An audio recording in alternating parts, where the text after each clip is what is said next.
me start by saying that hope is something which is difficult for many people, and sometimes difficult for me as well. And that's especially true in today's world. Things keep on changing, and they change quickly, and often not for the better. And we don't know the future of COVID. Are things going to get better? Are they going to get worse? What is the future for our world, for our community? It's sometimes really hard to have hope. And yet, hope itself is one of the catchwords, I would say, of the Jewish faith. So much so that the Israeli national anthem is called Taqva, hope, because this quality of Tikva is so embedded within the Jewish psyche, within our text and tradition. Rabbi Jonathan Sachs, in the first text you have, differentiates between optimism and hope. Optimism for Sachs is facile.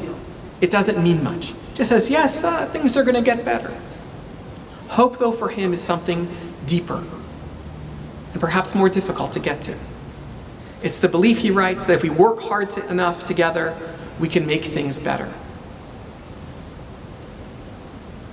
It's a sense that the world exists in a way that we can actually, as a group, make things better, together with our friends and neighbors, and with the help of God.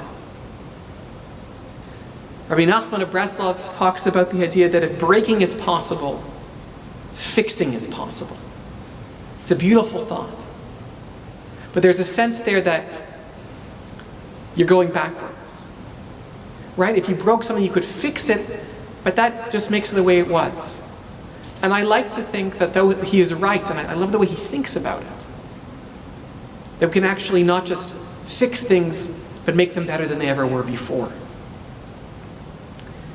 Viktor Frankl, who famously writes about his experience in the camps during the Holocaust, writes, the prisoner who has lost his faith in the future, his future was doomed.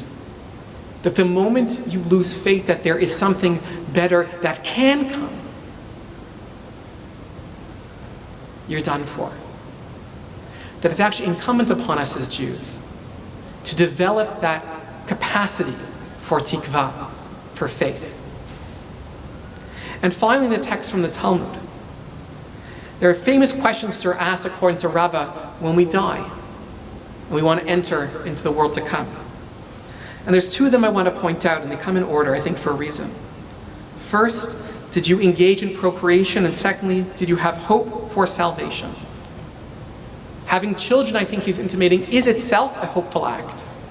That you believe that this world is good enough and will continue to get better for the people you're going to bring into this world.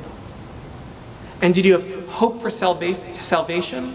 This is already moving from hope, I think, into emunah, into faith. But the sense that you are so committed to the idea of hope that you know ultimately there will be Yeshua. There will be salvation for this world.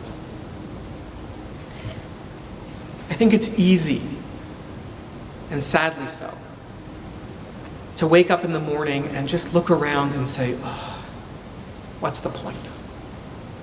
It's harder, and it's something that some of us really need to work on. And I hope you work on this today. To think about what the role of tikva, what the role of hope is in your life. How can you improve in hope? How can you look around and not just be optimistic, but see your role in the world to make it better for everybody? To look to the future and think, you know what? If we do this right together, it actually can be better. And have that be your attitude. To wake up and show the world that you are hopeful. That'll be a test for you today, and I hope for a long time to come. There are too many people who wake up with the opposite, and we need more people, for themselves and for the good of everybody, who can be filled with tikva, filled with hope.